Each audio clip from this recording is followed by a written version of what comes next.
G'day, it's Peter from Sydney. Welcome to my channel. This is going to be my my attempt at the Rob Walker vinyl tag for 2023. I haven't done a lot of videos in recent time. I've just had a lot on house moves and whatnot, and it's been a crazy time lately. But I will attempt to do more, hopefully, in the very near future. We'll start off with the first question. I'll get on with it. This is actually my second attempt at doing this. The last video I did was going to be too long, so I thought I'd do it again. And I did leave a question out too. Okay, so first question is favourite new album for 2023. Now the thing is, I didn't buy any real new releases as such on vinyl. I don't normally do that. They're too expensive for a start. But I did buy on CD. If I'm going to pick one, it's going to be Only the Strong Survive by Bruce Springsteen. A great album. It's an album of soul covers, very faithful. Stuff like a title track and Shining on a Shiny Wall. Do I Love You? Indeed I Do. The Frank Wilson, very rare Frank Wilson 45, Motown. I Wish It Would Rain, Wishing You Man. Whole lot of great stuff on that album, so I recommend it if you're a Springsteen fan. Yep, that's the cover. But of course, on vinyl, a new release I suppose, but the Revolver box set. That's the LP one. I've also got the CD. I mean, it's been much talked about, so I'm not going to go into it any more than we already know. I have also got the CD version, the picture disc, the double CD. So I could have used this as a triple thread as well. Okay, so there's that. Okay, second question. Recorded by last person you saw in concert. Okay, gonna do it. Dave Tice, a band called Buffalo, Australian band from the 1970s. Legendary Australian band at that. Dave Tice with the lead singer, and he's actually currently has been doing a Buffalo Revisited, where they've been doing the Buffalo catalogue, mainly volcanic rock. Anyway, for your body, stuff from Dead Forever as well. Got Dead Forever. You've got volcanic rock. They're probably the best album. Pardon the cover. Hope I don't get banned. Anyway, for your body, yikes. Okay. Again, looking at that cover there. And Mother's Choice, that's their fourth album, a bit of a departure. And the fifth album was Average Rock and Roller, which I don't own. So there's that. Dave Tice kindly signed the inserts for both Volcanic Rock and Anyway for the Body. I met him after a gig, the first gig I saw of him. But I saw Dave Tice and company in concert last year at a show in a pub. Great gig. Okay, first album is the best album. Going to go with the B-52s. I don't have all their catalogue, I don't think. I've got some of it, but I don't think they've ever topped it. This is a great album. The whole first side, Planet Clear, 52 Girl, Doesn't Mess Around, and Rock Lobster, all 4 tracks, amazing. Rock Lobster, of course, goes on for about 6 minutes. It was also, legend has it, the song that inspired John Lennon to go back and making music with Yoko. Claiming that the world caught up with Yoko just by the virtue of Rock Lobster. Yeah, a fun album, crazy album, some weird instrumentation on there, toy pianos and such. Yeah, great album indeed. Recommend it. Okay, so next question. A hat trick, LP, CD, cassette. I had hoped to use the Bowie, that one, and also the George Harrison. I've got the George Harrison 33 1/3 and Dark and self-titled. Unfortunately, I've got cassettes of both those as well as the CDs. As well. I can't find the cassettes. They're around somewhere. I've moved house. They're in a small case somewhere, but I've got to find them. So, in lieu of that, what I've done instead is another type of hat trick. An LP, a picture disc, and a CD. Firstly, the CD, which is I think the 25th anniversary remaster from the early 2000s of Machine Head. My other favourite album of all time. My other favourite band of all time. Then you've got the picture disc, which comes with a poster. In fact, I've got 3 of these. I've got them for Fireball. I'm not going to open the poster up, but I think that the character is Richie Blackmore. I've got Fireball and Rock as well on this. These are UK picture discs. And then, again, Machine Head. A quad version, Australian quad version. Notable that Lazy and maybe Maleo have got a different on this album. They're different versions. They're the versions that I grew up with, and when I heard the stereo version on CD for the first time, I was rather shocked or surprised to hear a different guitar solos in both songs. Actually, both those quad versions also appear on the second disc of the anniversary edition. This has been reissued countless times over the years. I've been happy to go with that. Plus, I've got the other stereo version in a box set as well. So there's that. Killer album, amazing album. Okay, Hat Trick album begins your name with the same letter. And where is it? It is. I've lost it. It's, yeah, here we are. Sorry guys, should be better organised. Yesterday and today. Yeah, that's the American Capital, Orange Capital label. It's when I first started buying American LPs here in Australia. My first introduction to these. Begins in NY. So there's that one. Of course, notable for having 3 tracks from Revolver, which didn't appear in the American version. Okay, leave that one. Okay, artist born in the same year as me. And that would be, gonna go with a drummer named Gina Shock from the Go-Go's. A fellow drummer, could say. That's her in the middle, right there. Born a month after me, I think around the end of August 31st, I believe. I might be wrong. But that's Gina Shock from the Go-Go's. This is the only Go-Go's album I actually own. So I think I've got a picture disc 45 of Cool Jerk as well. Okay. We see most listened to album. I'm sure it was Rubber Soul because I've seemed to go back to this album quite a lot. It's not my favourite Beatle album. It could become my favourite Beatle album over time, but my favourite being Abbey Road. But this one, yeah, it's I seem to recall playing it quite a fair bit this year, you know. So yeah, that's the UK press. It's a two in my box from from the 80s. Yeah, I think around the 80s. Anyway, that's it. An amazing album, of course. All that. Those that know the album will agree. It's one of their best albums, of course. And which leads to the next question, most listened to the band of the year. Yeah, the Beatles. I think I've played a lot of Beatles music this year. I can't think of another band that I played more of. You know, that comes to mind. Of course, you know, I've got the whole catalogue and then some, so yeah, it's the Beatles, I'm sure. Okay, so next one, Australian artist or group. Going to go with one out of left field. A guy named Mark Gillespie is a singer-songwriter here in Australia. I don't know what's become of him. But in the around 1980, 81, he had a run of albums.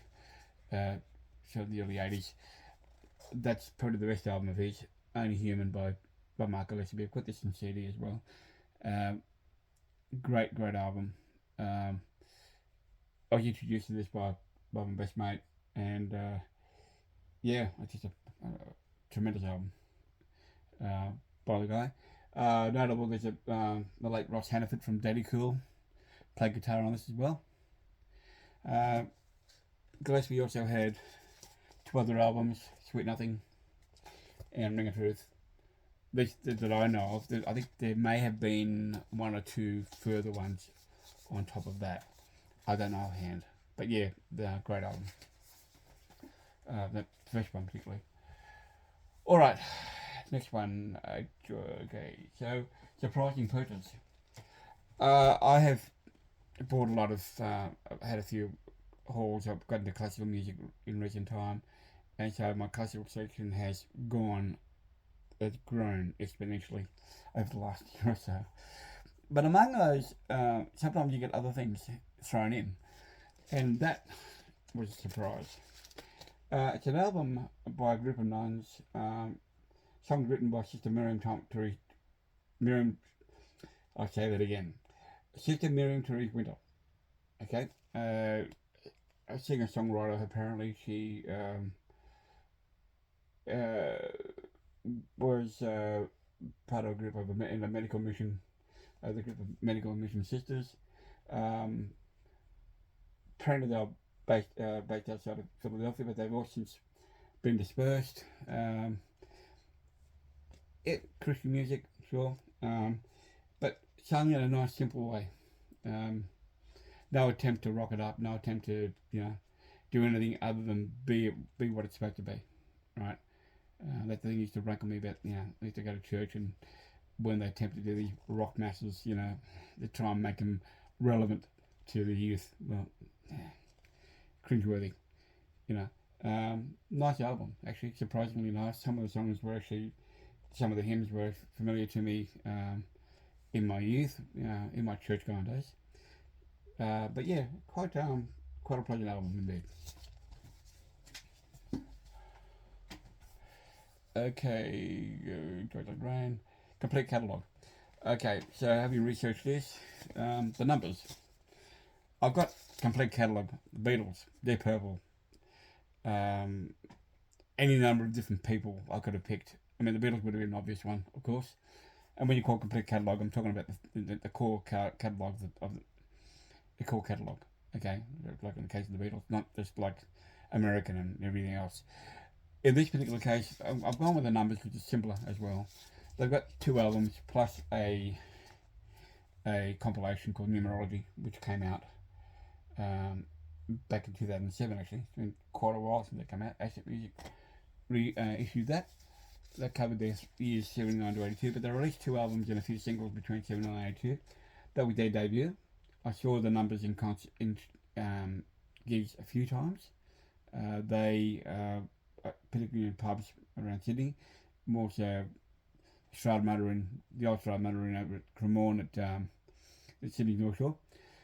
A few notable songs here: 5 Letter Word, Mr. President, Modern Song, Teenage Wonderland. That one, Jericho, Big Beat. That title of that album is actually a shot at the people who criticised the running time of that. That was a short album. This is called 3951, which is apparently how long the album runs for.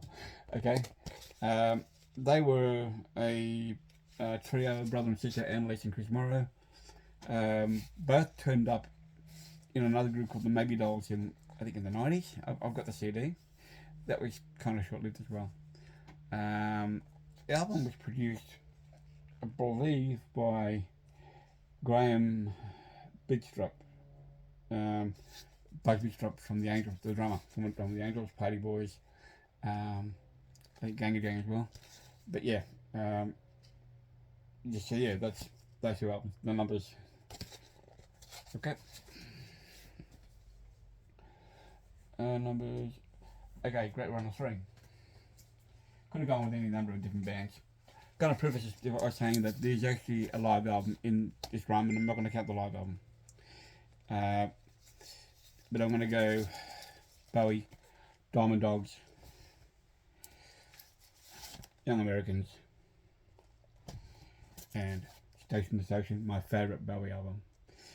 David Light came out after Diamond Dogs, and it was kind of appointed to the image that Bowie would adopt a bit later, leading into the Thin White Duke era, the German period. Each one equally diverse. Diamond Dogs is probably more of the same, going on from Aladdin Sane, the Ziggy Stardust Aladdin Sane era, going on from there. Young Americans see Bowie leaping into Blue Eyed Soul in New York, living in New York and associated with John Lennon. Lennon actually appears on the album. He sang some backing vocals on Fame and Across the Universe. I think he may have even co-wrote Fame from memory. I don't recall. The interesting thing about this album is that the song titles as well. No, scratch that idea. I was thinking they're all one word a title, but they're not. But yeah, that's there's that. Station to Station, my favourite Bowie album. I think this begins his Berlin period. 6 tracks on the album, all of them great. My favourite Bowie album, my favourite song on the album is Word on the Wing, which is actually a cover. But it's just a fantastic album all around. The cover itself is actually quite stark, very minimalist. Right? When you think about it, it's kind of going into the punk new wave era as well, but he didn't go punk new wave itself, but it's kind of synth based. It would follow it on with Low, Heroes, and a further album. I can't think of the album title offhand. That may have been the trilogy. Lodger. I think they may have been the German trilogy. I think Lodger was in that lot rather than Station to Station. But anyway, leave that. Okay. Bowie. Soundtrack from the 80s. King of Comedy. Tracks by B.B. King, Pretenders, Talking Heads, Ricky Lee Jones, Robbie Robertson, Rick Ocasek from the Cars, Ray Charles. A lot of soundtracks from that era. I could have gone Big Chill as well. Would have been probably a very obvious one. A lot of various artists' soundtracks. We films with a lot of great songs on them. Became a trend rather than just film music as such. Not really seeing the film personally, but I was attracted by the track listing, but I bought the album at the time. Okay, where are we? Okay, an artist we lost in 2022. Being Australian, I've got to go with our dear Olivia Newton-John. A sad loss. Battled cancer for a while. A very sad loss for Australia. She emigrated from England, but she actually was an Aussie through and through. This was a big album for her, physical, along with the Grease album, that film as well. Could have shown you Xanadu, but that's another story. I'm not really a fan of that. I have got the album. I think I've got it from my sister. But yeah, Olivia Newton-John, R.I.P. girl. A sad loss. Okay. Disappointing purchases. Yeah, I'm going to show you something here that is a cautionary tale. Among the haul of classical CDs and LPs, I've got some really good quality stuff. Deutsche Grammophon, Decca, EMI, the like, Philips, the like. And among them, one haul was a couple of these box sets that were still sealed from the time they were purchased. Nice, sure, but unfortunately, one of the problems with that is that these Deccas and Deutsche Grammophon, the German ones, came with a pad that used to sit in the middle. And that pad, the little foam pad, over time breaks down. And it adhered to the CD. In that particular case there, I don't know if you can see that, but there's some print on the up here. And that's printed through to the CD, which renders it unplayable. Mostly unplayable. There's that. An even worse one, that's Tosca. This is Rigoletto. These are amazing packages. I love them. And I haven't got the heart to throw them away because it's beautiful booklets and everything else. Even though the CDs are totally wrecked, that's an even worse one. That's what can happen. The foam is stuck to that, and then the label has printed through to the other side. So, unplayable, unfortunately. I do have these pieces, Tosca and Rigoletto in other forms on LP and CDs elsewhere, so it's not totally a loss. The other one, again, totally and utterly wrecked. I don't have the heart to throw them away as such, but it is what it is. So, cautionary tale: if you're buying these CDs, open them up first. You may be unpleasantly surprised by what you find. The pad was peculiar to the German CDs, European CDs, double CDs like that. More so, what was then Polygram, Decca Deutsche Grammophon, Philips, those ones. EMI used to use them. I remember hearing about this a few years back, and I went through my CDs, got rid of all the padding that was in there. There were a few that had them. And my Led Zeppelin LP box set, 6 LP box set, had a big foam pad in it. That broke down as well, so I got rid of that. Became dust. LPs are fine, but yeah. Okay. A non-vinyl purchase. That's Crash. That's about drum kits, famous drum kits from around the world. That's give you an idea. It shows you a layout of how what's in the drum kits.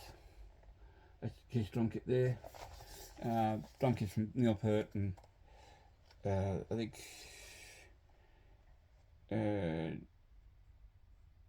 Dream Theater, Mike Mangiani, Mike Portnoy, sorry. Mike Portnoy as well. Ringo Starr drum kits in here.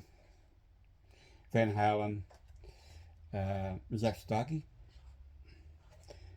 Yeah, so yeah, for a drummer like myself, it's a beautiful book.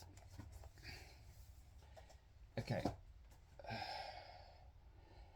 a Grail. It kind of Grail. I was actually looking for this album. I was pleasantly surprised to find that album in a Sebastian Hardy 4 Moments, an Aussie prog rock album. There was a hit single. It was a single called Rosanna, not the same Toto song. It was an instrumental. Nice segue from side 1 to side 2. Rosanna's on side 2 of this album. Very nice album. I actually picked this up for a really, really decent price. It's like $12. Surprised to find it. It hasn't been easy to find. So yeah, a nice find. Okay. Space themed album. My Sex. Space Race. That one there. Their second album. At least their second album in Australia. They're a Kiwi band. They were a Kiwi band. Steve Gilpin sadly passed away, I believe, in a car accident. I think quite a while ago. Not a bad album. I think the first album, Graffiti Crimes, was actually superior because that's more a punky, new wave, straight ahead album. Preferred that. This was more getting into science fiction and very synth heavy, and it kind of got on my nerves after a while, unfortunately. I probably should replay it and have another listen, just to sort of reappraise that. But anyway, Space themed album. VCLT or present. I've got 2 I'm going to show you. Didn't get any VCLT only because I haven't participated, if at all, much, First one was a present from a friend of mine. It's actually some bedding, bedding. That's the pillow. That's one of the pillows. But there's actually a bedspread and another pillow to go with that. That was actually quite inspired. So there's that. I could show you the bedding, but I've got it in the other bedroom. And that's from my son. It was a Christmas present as well. My son's into video and graphic that kind of thing. He did like a goth version of the butcher cover. He was inspired by that. Those babies are actually painted red. Even mucked around with a couple of the song titles here. Yeah, I'm a Beatle purist, but I could see the humour in that. That's quite funny and quite inspired. My son's always trying to find things for me for Christmas and birthday, and probably running out of ideas. So, very inspired. And finally, question 20, an album from 1973. I think this is the third album I ever bought in my own money. Sunbury 1973. This is for the uninitiated. This was a between 72 and 75. There were the festival held in Sunbury in Victoria, state of Victoria. This is the 73 one. This is also the very first release by the Mushroom Record Company in Australia. Mushroom was an independent label distributed through Festival, and also it grew into a huge thing here in Australia, to the point where they actually surpassed Festival. I think and actually merged with them. Features acts such as Billy Thorpe and the Aztecs, Bakery, Healing Force, Sid Rumpo, Mackenzie Theory, Metal Lake, Mighty Mouse, Carson, Friends, the 69ers, a whole lot of different people. Band of Light, another one. Great album. I won't show you the center spread only because under this side is a man in full frontal. I can't show you that. I got to protect your morals. But yeah, that opens up. The funny thing about that was that the CD reissue, they actually airbrushed the guy's privates out of off the thing. Yeah, funny. Okay, so I'm going to leave it at that now. Thank you guys for watching. I hope to do more videos in the near future. Sorry if it's gone too long, but I'm somewhat long-winded, and this tends to be rather unscripted as well. No editing involved. Take care, guys. Wherever you are in the world, good morning, good evening, good night. Stay safe. Happy New Year. Be well.